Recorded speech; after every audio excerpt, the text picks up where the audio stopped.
ஓம் சாந்தி. 26/3/23 காலை முரளி அவ்யக்த Bapdada revise state 1-2-94 Madhuban. கேள்வி பதில்கள் பார்க்கலாமா? முதல் கேள்வி, பாப்தாதா எந்த குழந்தைகளை பார்த்து கொண்டிருந்தார்? திரிகாலதர்ஷி பாப்தாதா. இன்று திரிகாலதர்ஷி பாப்தாதா தன்னுடைய அனைத்து மாஸ்டர் திரிகாலதர்ஷி குழந்தைகளை பார்த்து கொண்டிருந்தார். இரண்டாவது, தெய்வீக புத்தியின் விசேஷ தன்மைகள் என்ன?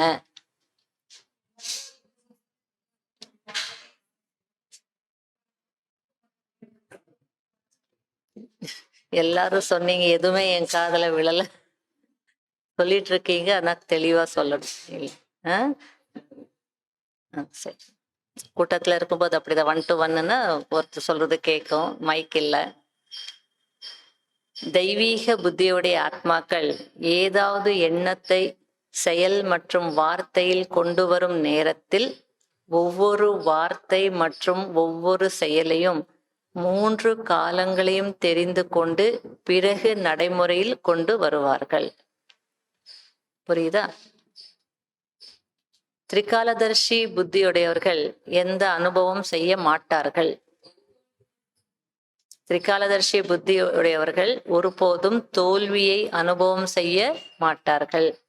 4வது, குழந்தைகளிடத்தில் 3 விதமான புத்தி இருக்கிறது. அவை யாவை? சதா திரிகாலதர்ஷி புத்தியுடையவர்களாக இருக்கிறார்கள். ஒன்று.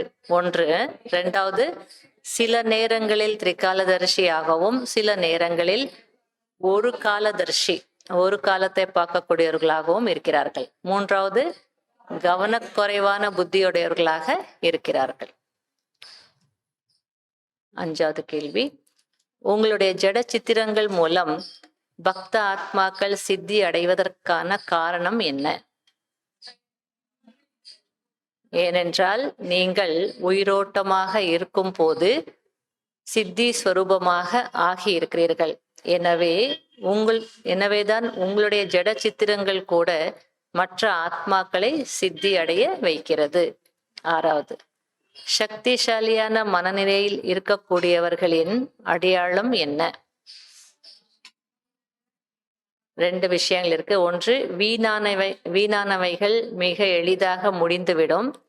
2வது, அவர்களுக்கு கனவளவிலும் கூட வீணானவைகள் முடிந்துவிடும். அந்த அளவுக்கு இருப்பான். 7வது, பாப்தாதா எதற்கு சமிகை கொடுக்கிறார்? ஞானியாகவும் யோகியாகவும் ஆகிவிட்டீர்கள்.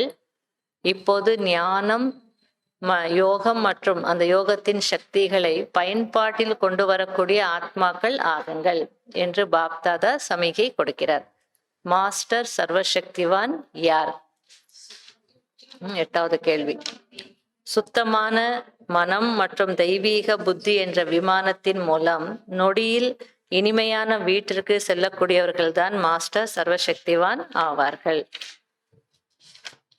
9வது, திரிகாலதர்ஷி மனநிலை என்றால் என்ன? அவர்கள் எப்படி இருப்பார்கள்?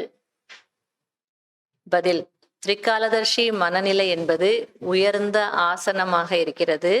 அதாவது அந்த மனநிலையின் மூலம் தானும் சதா வெற்றியாளர்களாக இருப்பார்கள். மற்றவர்களையும் கூட வெற்றியாளர்களாக ஆக்குவதற்கான சக்தி மற்றும் ஒத்துழைப்பு கொடுக்கக்கூடியவர்களாக இருப்பார்கள். 10வது, புத்தியில் ஞானமும் இருக்கிறது, சக்திகளும் இருக்கிறது. பிறகும் வரிசை கிரமம் ஏன் ஏற்படுகிறது? அதை மாற்ற என்ன செய்ய வேண்டும்? பதில், கிடைத்திருக்கும் பொக்கிஷங்களை விதிபூர்வமாக காரியத்தில் பயன்படுத்த வருவதில்லை. இப்படி செய்வதினால் இந்த விதிப்படி செய்திருந்தால் சித்தி கிடைத்திருக்கும் என்று நேரம் கடந்துவிட்ட பிறகு யோசிக்கிறீர்கள். எனவே நேரத்தை தெரிந்து கொண்டு மேலும் நேரத்திற்கேற்றவாறு சக்திகளையும் குணங்களையும் மற்றும் ஞானத்தையும் பயன்படுத்த வேண்டும். அதற்கு தெய்வீக புத்தி அவசியமாக இருக்கிறது. 11வது, இந்த ஆண்டிற்கான ஹோம்வொர்க் என்ன? ஃபர்ஸ்ட் முதலாவது பயன்பாட்டில் கொண்டு வரக்கூடியவர்கள் ஆக வேண்டும். ரெண்டாவது திரிகாலதர்ஷி ஆசனத்தில் அமர்ந்திருப்பவர்கள் ஆக வேண்டும். மூன்றாவது நேரம் எப்படியோ அதுக்கேற்ற விதிப்படி சித்தி ஸ்வரூபமாக ஆக வேண்டும். fill up the blanks Bapdada ஒவ்வொரு குழந்தைக்கும் டேஷ் வரதானம் மற்றும் டேஷ் என்ற விசேஷ பரிசை கொடுத்திருக்கிறார். தெய்வீக புத்தியின் வரதானம் மற்றும் பிராமண பிறவி என்ற விசேஷ பரிசு. ரெண்டாவது, தெய்வீக புத்தி டேஷ் நிலையை அனுபவம் செய்ய வைக்கிறது. மூன்று காலங்களையும் அறிந்த நிலையை, திரிகாலதர்ஷி நிலையை அனுபவம் செய்விக்கிறது. மூன்றாவது, தெய்வீக புத்தி டேஷ் புத்தி ஆகும். விஷாலமானது, எல்லையற்றது, நிறைய இருக்காது, எது வேணாலும் போட்டு. நாலாவது, எண்ணம் டேஷாக இருக்கிறது. வார்த்தை மற்றும் செயல் டேஷாக இருக்கிறது, விதையாக இருக்கிறது. வார்த்தை மற்றும் செயல் விதையின் விஸ்தாரமாக இருக்கிறது. அஞ்சாவது, டேஷ் மற்றும் டேஷ் டபுள் லைட்டாக இருந்தது என்றால் பயன்படுத்தும் போது டேஷ் அடைய முடியும். டேஷ் மற்றும் டேஷ் டபுள் லைட்டாக இருந்தது என்றால் பயன்படுத்தும் போது டேஷ் அடைய முடியும்.